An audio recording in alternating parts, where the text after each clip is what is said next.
Hi, we're back here in the basement at the Leader Post in an area we call our newspaper morgue, where we hold all our old newspapers. When I began this series, I said we were going to take a look back at the cases that shaped this province.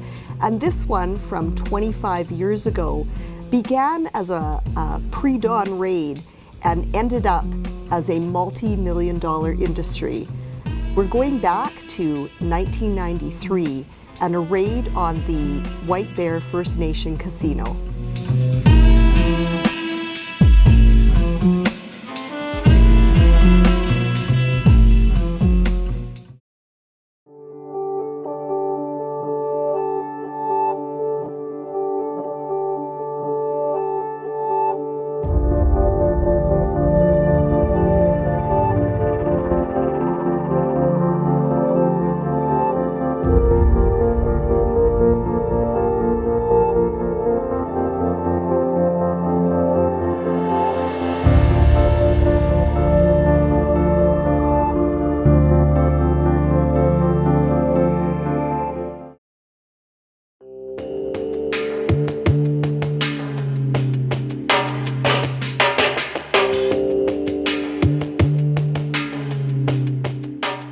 For this month's Moment in Crime, we're going back 25 years ago to 1993, when gambling in this province was a very different thing. Under the law as it was, only agricultural societies with permission from the province could have a casino. Down in the southeast, the White Bear First Nation was talking to U.S.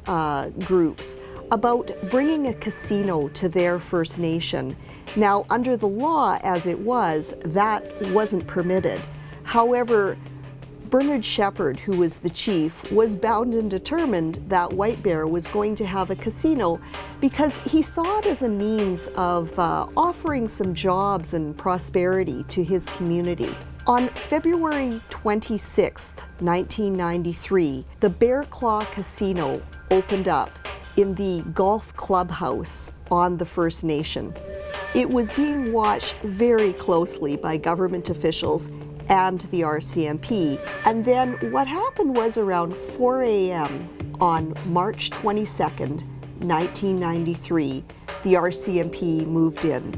What they seized during that raid was about 120 slot machines, dozen or so card tables, and about $90,000 in cash that was on the premises, sort of the proceeds from the casino. I remember on the 10th anniversary of that raid talking to Bernard Shepherd, who was the chief of the band at that time, and he hadn't been on the premises, but this was his baby, and so he was really very much keeping an eye on it. He got a phone call saying that the raid was underway, and it was a raid that everyone anticipated because the band was kind of pushing the law. They wanted to force the government's hand. There had been discussions for some time about their desire to open a casino, and those talks were going nowhere. So when Bernie Shepherd got that call, he goes racing out to the casino, and I remember him telling me about a chase involving several police vehicles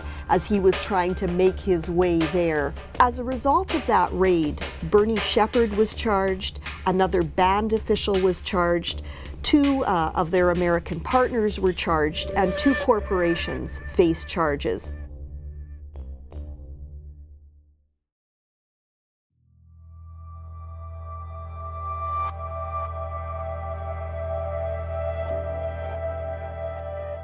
Before the charges even got to trial, they were dropped against Bernie Shepherd and another band official.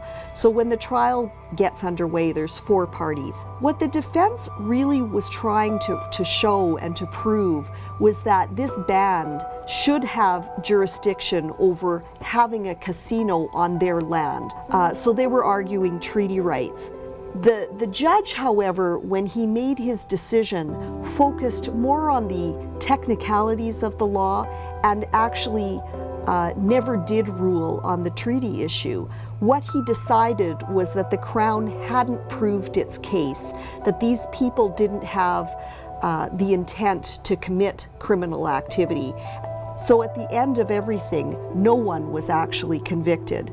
As a result of the White Bear First Nation sort of forcing the government's hand, negotiations began to try to come up with a plan that would allow First Nations a hand in casinos and their operation. And in 1995, a deal was inked.